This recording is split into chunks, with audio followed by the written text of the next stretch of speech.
Good morning 10th class. कल मैंने आपको बाल गोविंद भगत के व्यक्तित्व, रहन सहन, उनकी वेशभूषा और वो किस प्रकार कबीरपंथी के शिष्य थे और कबीर के भजन गाते थे और अपने परिवार का किस प्रकार दायित्व निभाते थे, वे मैंने सारा आपको कल समझाया था। अब आगे चलते हैं क्रमशः कि बाल गोविंद जो भगत थे उनकी साधना तो जो थी चरम सीमा पर थी। वो अपनी डफली के आकार का एक छोटा सा वाद्य यंत्र, उसको खंजड़ी बोलते हैं, करताल, खंजड़ी, वो क्या है हमेशा अपने पास रखते थे और कबीर के भजन हमेशा गाते रहते थे। चाहे वो सर्दी हो चाहे गर्मी हो, तो उनके जो शब्द थे हमेशा ऐसे लगता था कि उनके जो शब्द हैं, उनकी जो वाणी है वो स्वर्ग को छू रही है, यानी उनकी जो वाणी है वो स्वर्ग तक पहुंच रही है और धरती पर भी पहुंच रही है। एक बच्चा भी है, उनके भी भजन सुन करके, उनके दोहे सुन करके, उनकी जो राग सुन करके वो भी उनका शरीर भी नृत्य करने के लिए मजबूर हो जाता है। वो ताल से ताल मिलाकर नृत्य करते हैं। उनका जो शरीर है, उनका जो वो भी पूरा जो है इतना उनके कबीर के दोहों में डूब जाता था।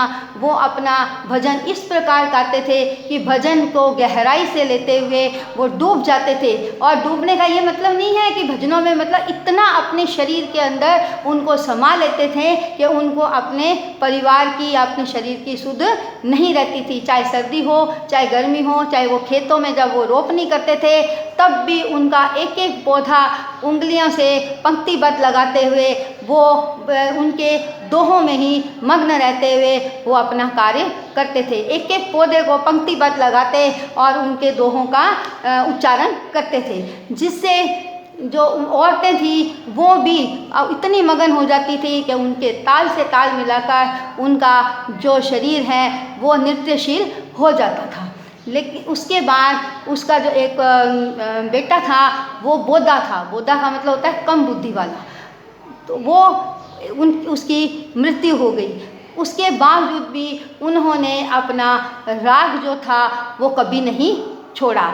अधरातिया का मतलब है आधी रात। आधी रात को जब उनके बेटे की मृत्यु हो गई और वो कम बुद्धि वाला था, तो तब भी उन्होंने वहाँ का दृश्य जो है आपकी पुस्तक में बताया गया है, मैं आपको स्पष्ट करती हूँ कि तब भी वो रोए नहीं।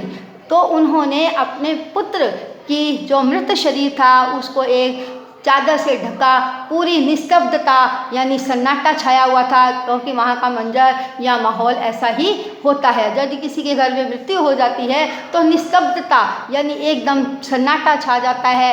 कुहासा था, कोहरा था और सब वहाँ का वातावरण बहुत ही दयनीय स्थिति में था। लेकिन फिर भी उन्होंने रुदन नहीं किया और उन्होंने कहा कि यदि ये इस संसार से चला गया है तो कोई बात नहीं, उसने मृत्यु पर विजय प्राप्त कर ली है।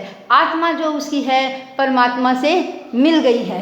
तो उसकी जो पोतोहू थी यानी उनकी जो पुत्र वधू थी वो बहुत ही रो रही थी, क्योंकि उसके पति की मृत्यु हुई थी। वो बहुत ही रुदन कर रही थी। तो उन्होंने उसको समझाया कि ये इसने मृत्यु में से विजय प्राप्त कर ली है और इसका मिलन जो है परमात्मा से हो गया है, इसलिए रुदन नहीं करना।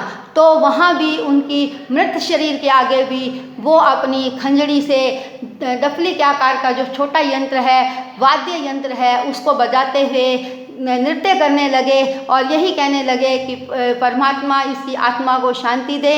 और उसके बाद नित्य वो क्रियाक्रम उसका करवाने के बाद उन्होंने उसके अपनी पुत्र वधू को अपने पीहर भेजने का सोचा। उन्होंने उसके भाई को बुलाकर ये बोला कि इसको ले जाओ और इसकी दूसरी शादी कर दो। लेकिन उसकी पोतोहू थी यानी उसकी जो पुत्र वधू थी बाल गोविंद भगत की, वो बहुत ही सुशील स्त्री थी और उसने ये बोला कि मैं यहाँ से नहीं जाऊँगी। यदि मैं यहाँ से चली गई तो आपकी देखभाल कौन करेगा। लेकिन वो नहीं माने। उन्होंने इतनी जिद पकड़ ली कि तुम्हें अपना जीवन आगे बिताना है और उसकी एक नहीं चली और उन्होंने कहा तुम्हारा पहाड़ जैसा जीवन है, अब तुम्हें अपने मायके जाकर दूसरी शादी करनी ही पड़ेगी। तो उसकी एक ना चली और वो बहू को उनके भाई के साथ भेज दिया। उसके बाद उनका वही दिनचर्या रही, गंगा के किनारे जाते और अपने घर से काफ़ी दूर था उनका, कम से कम आधा घंटे का रास्ता था, वो पैदल चलते थे और गंगा स्नान आदि से निवृत्त होकर अपने घर में पैदल ही आते थे।